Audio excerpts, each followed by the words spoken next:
शरपसंद ड्रामे की अगली किस्त में आप देखेंगे कि फरासत तो बड़ा खुश था कि सनम फिदा को छोड़कर तैमूर के पास चलेगी। इसे अंदाज़ा ही नहीं था कि सनम यहीं पर है, शाज़मीन के घर। वो तो बड़े धड़ल्ले से फिदा से मिलने जाता है, इसके घर इसकी मदद करने और इसके ज़ख्मों पर नमक छिड़कने कि अब अलहदगी हुई, अब तलाक भी दे दे तो मज़ा ही आ जाए। फरासत के दिल को ठंड पड़ जाएगी, फिर तू कौन और मैं कौन। लेकिन फिदा अभी इतना बड़ा स्टेप उठाने के काबिल नहीं, वो तो अपने पाँव पर खुद खड़ा नहीं हो सकता। इसे तो बस अफसोस है कि सनम इसे छोड़कर चली गई उस तैमूर के पास।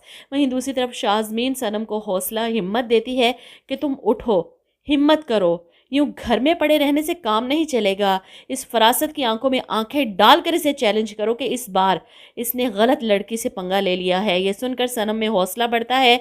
मैं छुपकर क्यों घर में बैठूं, मैंने कुछ गलत थोड़ी किया है। वो शाज़मीन की बात मान लेती है, ऑफिस जाने के लिए घर से निकलती है तो फरासत को अपने घर से निकलते देख हैरान होती है।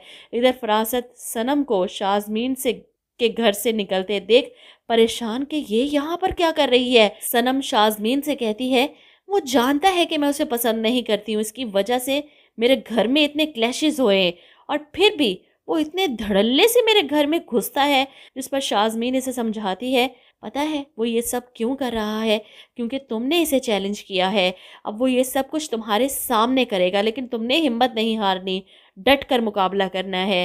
ये सुनकर सनम को गुस्सा आता है, यार क्या है ये शख्स, नेबर है, नेबर बनकर रहे, दूसरों की जिंदगियों में घुसने की क्या ज़रूरत है। जिस पर शाज़मीन इसे समझाती है कि यार कुछ लोगों का मसला है कि वो दूसरों के दिमाग को कंट्रोल करना चाहते हैं। अच्छा, शाज़मीन ने ये जुमला 3 से 4 बार तो कह ही दिया होगा, इसके लिए कुछ बेहतर लाइंस ही लिख लेते। पूरा फोकस फरासत के मकरो फरेब पर है।